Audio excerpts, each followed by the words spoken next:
ऐसा लगता है कि आप ठीक नहीं हैं।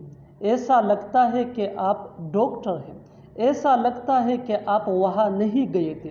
ऐसे जुमले हम अपने डे टू डे लाइफ यानी रोज़मर्रा ज़िंदगी में ज़रूर बोलते या सुनते हैं। इन जुमलों में हम कह रहे हैं ऐसा लगता है, इसके लिए आपको यूज़ करना होगा इंग्लिश में there seems to B.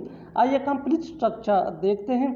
There seems to be plus that plus sentence. Sentence ये टेंस या सिचुएशन के हिसाब से चेंज होता रहेगा।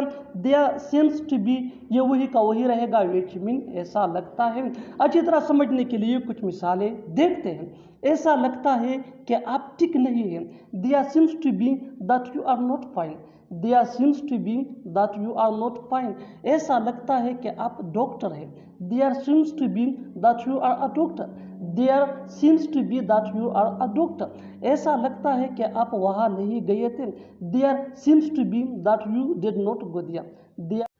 आज वहाँ जाना ठीक नहीं है। यह काम करना ठीक नहीं है। उससे बात करना ठीक नहीं है। ऐसे जुमले हम अपने डे टू डे लाइफ यानी रोज़मर्रा ज़िंदगी में ज़रूर बोलते या सुनते हैं। इन जुमलों में हम कह रहे हैं ठीक नहीं है, इसके लिए आपको यूज़ करना होगा इंग्लिश में it is not worth while. आइए कंप्लीट स्ट्रक्चर देखते हैं। It is not worth while plus verb plus ing plus other words.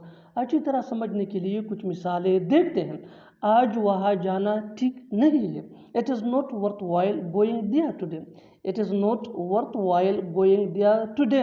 यह काम करना ठीक नहीं है। It is not worth while doing work here. It is not worth while doing work here. उससे बात करना ठीक नहीं है। It is not worth while talking to him. किस हक से तुम यहाँ आए हो? किस हक से तुमने उसे बुलाया? किस हक से मैं उसे बात करूँगा? ऐसे जुमले हम अपने डे टू डे लाइफ यानी रोज़मर्रा ज़िंदगी में ज़रूर बोलते या सुनते हैं। इन जुमलों में हम कह रहे हैं किस हक से, इसके लिए आपको यूज़ करना होगा इंग्लिश में फॉर व्हाट राइट। आइए कंप्लीट स्ट्रक्चर देखते हैं। For what right plus sentence. Sentence ये टेंस या सिचुएशन के हिसाब से चेंज होता रहेगा। फॉर व्हाट राइट ये वही का वही रहेगा, विच मीन किस हक से। अच्छी तरह समझने के लिए कुछ मिसालें देखते हैं। किस हक से तुम यहाँ आए हो? For what right did you come here? For what right did you come here? किस हक से तुमने उसे बुलाया? For what right did you invite him?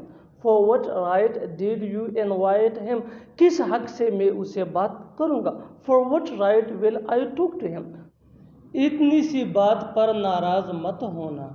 इतनी सी बात पर तुमने खाना नहीं खाया। इतनी सी बात पर उसने घर छोड़ा।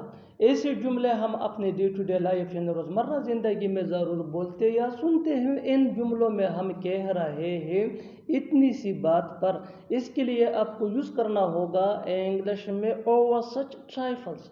आइए कंप्लीट स्ट्रक्चर देखते हैं। Sentence plus over such ट्राइफल्स। Sentence ये टेंस या सिचुएशन के हिसाब से चेंज होता रहेगा।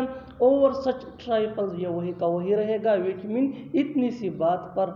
अच्छी तरह समझने के लिए कुछ मिसालें देखते हैं। इतनी सी बात पर नाराज मत होना। Don't get anger over such trifles. Don't get anger over such trifles. इतनी सी बात पर तुमने खाना नहीं खाया। You have not eaten food over such trifles. You have not eaten food over such trifles. इतनी सी बात पर उसने घर छोड़ा। इतनी सी बात पर उसने घर छोड़ा। He left the house over such trifles. He left the house over such trifles. बिल्कुल हम स्ट्रक्चर को स्टेप बाय स्टेप फॉलो कर रहे हैं। आप भी स्ट्रक्चर की मदद से सीख सकते हैं, बना सकते हैं। ऐसे बहुत से जुमले अंग्रेजी जुबान में आसानी say that can be really helpful for you. अच्छी तरह समझने के लिए एक और मिसाल देखते हैं। One more example for better understanding. इतनी सी बात पर तमाशा खड़ा करने की ज़रूरत नहीं है। There is no need to show up over such trifles. There is no need to show up over such trifle. Show up mean तमाशा खड़ा करना। और आखिर में ये सेंटेंस आपके लिए कमेंट सेक्शन में इसका जवाब ज़रूर देना। इतनी सी बात पर मत लड़ो। इतनी सी बात पर मत लड़ो। Subscribe to English page for more advance English sentence structure. Thanks मानना।